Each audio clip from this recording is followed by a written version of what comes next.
Local government is so important. The school board has decided to discontinue the wrestling program. Mr. Mayor, Mr. Mayor. These are the 3 elected jobs in Newton's city government. And these are the ones we're going to focus on for the basics of Mission 10. There are other jobs as well that I'll mention or get into a bit, but these are the ones you really need to know about. And to help you visualize, I wanted to get a picture of each of them, but it was actually really hard to get a picture of the city council, at least all the people together. So this is, just imagine this is where they're meeting. There's a big meeting room in City Hall in the middle of Newton. There are 24 desks. We'll get into that number a little bit later. But that's where the city council gets together. These are all people who have other jobs. This is like a part-time thing that they do, getting together. Now, of course, they have to do it on Zoom, but this was from the old times. School committee. School committee, it was easier to get a picture. There are 9 members of the school committee. These are the members that were in there last year when they last took a picture and could be next to each other without masks. There you go. There's the school committee. And one of those people on the school committee is your mayor of Newton, Ruth Ann Fuller.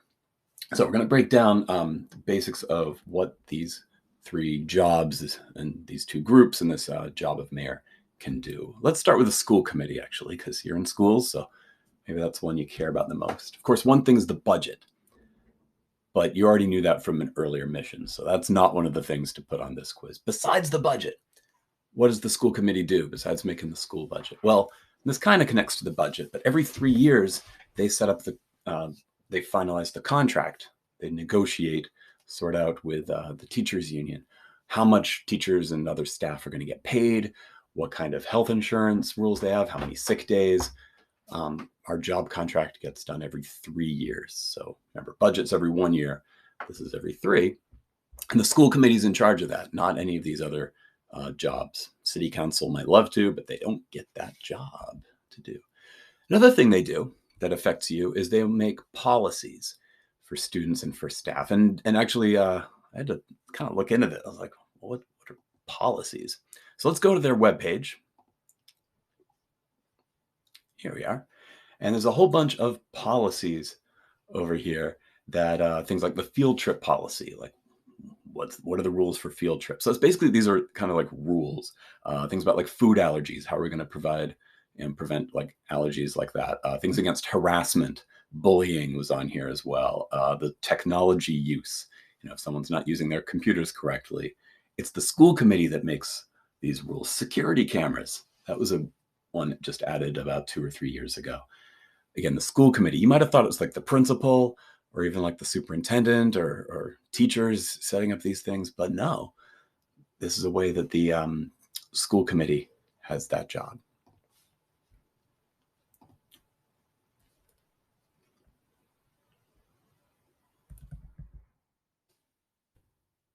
So it's something that they do to make sure that like it's the same kind of rules in all of the schools, not just one principal at a time. And a lot of these last a long time too. And the other one that affects you and me actually is they hire like my boss's boss, right? The principal's boss, the superintendent. Right now that's David Fleischman, the guy who calls snow days. So the school committee is in charge of hiring him like 8 or 9 years ago now, and they could fire him if he's not doing the right kind of thing, at least how they think. Now, who's on the school committee? It's different in different cities. So we're going to focus mostly on Newton for this, but in some cities like Boston, they're not elected. School committee members aren't really representing voters the way that they are in Newton. In Newton, and in most towns and cities, like Watertown and Waltham, each member is representing an area, a ward. And do you remember what that word meant? Of course you do. Do you remember this map, this colorful thing? Each of those different like shades of colors, but there are really 8 groupings over here because there are 8 wards in Newton. Ward 1 is that purplish looking one up there. Bigelow is in the middle or bottom middle of Ward 1. And the school committee member representing Ward 1, this area is Bridget Ray Canada. She won re-election in November. She lives on Pearl Street, pretty close to Lincoln Elliott Elementary School.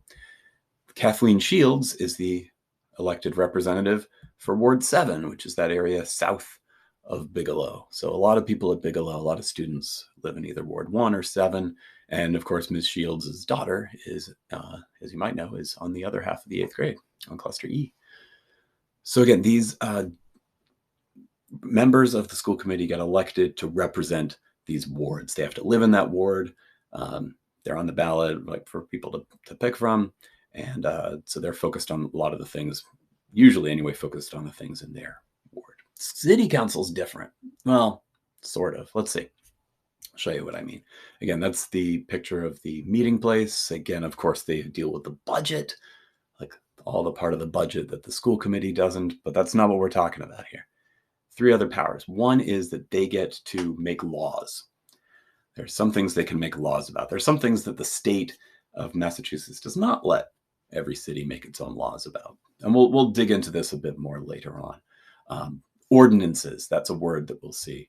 That's the technical term for a local laws, an ordinance. We can call them laws if it makes you feel better. City council is in charge of what the tax rate will be for local taxes, not the school committee, not just the mayor. These elected representatives, they can raise or lower the property tax, raise or lower the excise taxes. If you make the taxes too high, people don't want to live here. If you make it too low, you don't have enough money to do stuff. And the third thing that they do is something called zoning.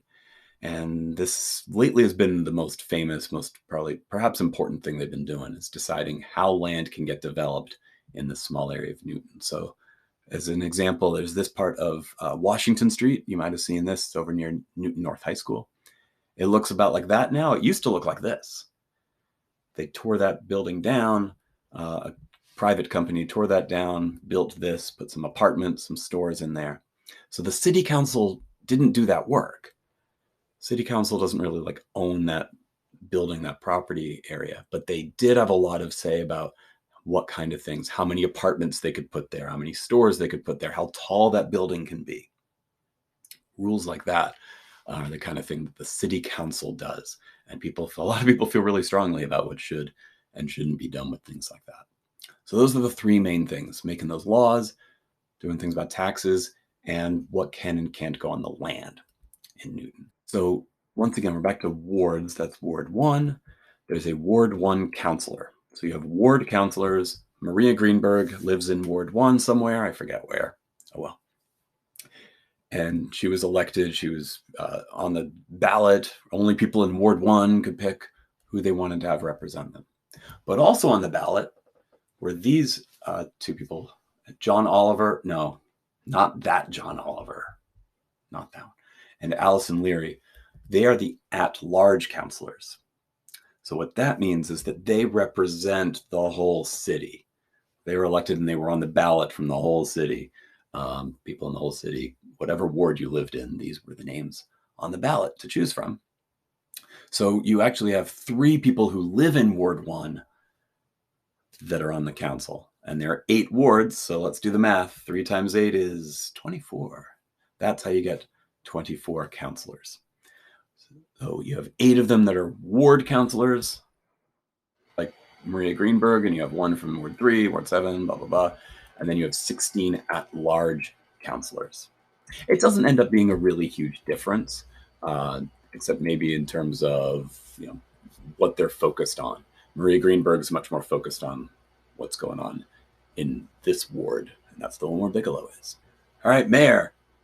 These are the 2 people that she was up against, but Ruth Ann Fuller won re-election, wasn't even really close. Second, I believe, female mayor in Newton. And again, is involved with the budget, but all right, forget about that. No, don't forget about it. But that's not a thing that you could get credit for on the quiz. Here's one. So remember that the school committee had power over the leader of that department. Well, the mayor's got power to hire and fire everyone else, all the other department leaders. So what departments? Well, like the fire department, the police department. So the fire chief, the police chief, that's what the mayor can pick, is like the kind of people that would do the things that she would want them to do. The health department, of course, that's been a big thing lately with COVID stuff, and some other departments we can get into later on as well. So the mayor's got that kind of power. Doesn't have to ask permission from anyone else. Doesn't have to. They don't have to get elected. Like the police chief doesn't have to get elected. Mayor picks them. Mayor also, though, is on that school committee. Remember, she was in that picture of all those members before. So she's the 9th member, can vote, and so actually does also have some power over who would be the leader of the schools. It's just that has to be like a vote by the whole group. For everything else, like police chief, mayor gets to decide. So it's kind of like the mayor represents the whole city in the way those other people on the school committee represent a ward. All right, and one more thing. The mayor can veto, can cancel out, can override, say no. That's what veto means. Any law that the city council passes. We'll get into the whole process of passing laws later, but one thing you need to know about the mayor's power is the mayor can say, yeah, you went through that process, city council. Nope, I don't approve. And that's usually pretty much it for that idea. It's rarely happened. She's only done this once, only ever happened once while she's been mayor. Now, a couple things, though, what makes the Newton mayor stronger than other mayors? Some mayors aren't elected by the public. Some of them are like basically just an extra councillor, like a person in charge of the city council. They get elected to do that. And some mayors, whether they're elected or not, don't have that hiring power or don't have that vetoing power. So that's a difference about this mayor versus other ones. And also some mayors don't have the job for as long. In Newton, it's as long as it is for presidents, 4 years. So yeah, that's right. Not just you, Ruth Ann Fuller, but every Newton mayor has these kinds of powers. So you're not all that special, but you are pretty powerful.